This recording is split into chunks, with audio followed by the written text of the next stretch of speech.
So if you stick back in time, thousands of years ago, people knew about the brightest planets pretty much everywhere.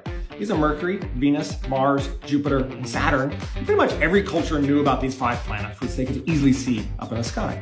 They had different names for them, names that we use now in English. These come from the Roman names. And that's because the early astronomers in Europe wrote in Latin, and Latin was the language of the Roman Empire, so we ended up with these Roman names after the Roman gods: Mercury, Venus, Mars, Jupiter, and Saturn.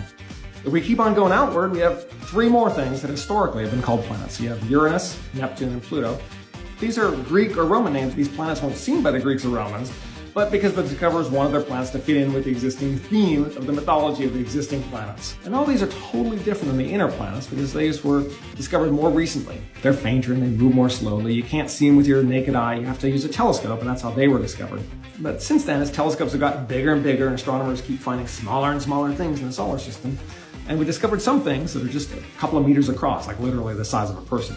And we've discovered thousands of Kuiper Belt objects, which are more or less like Pluto, a little smaller, a little further away, but the same basic idea. Some people still call it a planet, but oftentimes it's called a dwarf planet. That's what the International Astronomical Union says. They're a group responsible for naming things. The issue with Pluto is you're trying to define a fuzzy line between a planet and not a planet, and it boils down to size. So there's so much more in the solar system to name. There's moons, asteroids, comets, rings, Kuiper Belt objects, craters.